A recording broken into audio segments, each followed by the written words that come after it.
Votre médecin vous a demandé de faire une échocardiographie de stress. Ne soyez pas inquiet. Il ne s'agit pas d'un examen visant à déclencher chez vous un stress émotionnel. Le mot stress est employé ici pour signifier que votre cœur va être accéléré au cours de l'examen. Le cœur est accéléré par 2 techniques au choix. Soit au cours d'un effort sur un vélo allongé, c'est l'échocardiographie d'effort.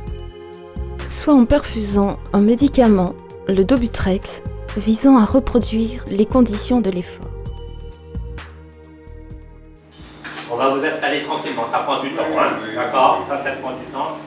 L'examen même dure 10 minutes. Il n'est pas nécessaire d'être à jeun. En général, votre médecin vous demandera d'arrêter votre traitement bêta-bloquant au moins 24 heures avant l'examen.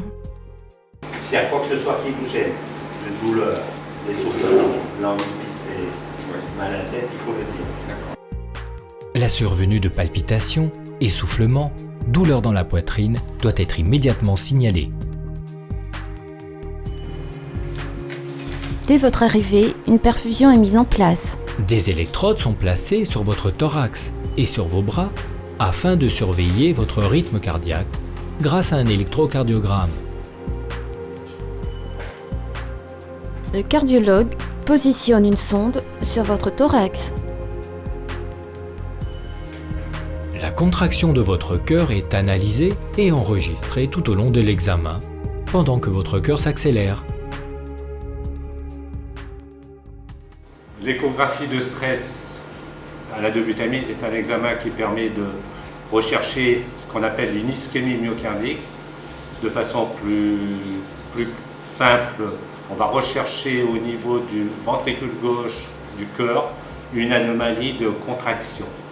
Cette anomalie de contraction, c'est souvent en rapport avec une maladie des artères du cœur qu'on appelle les coronaires. Et quand ces coronaires sont rétrécis, le débit du sang au niveau de cette artère est moins, et au moindre effort, soit physique, soit ici par un test pharmacologique, il a pour comme conséquence une diminution de la contraction du muscle.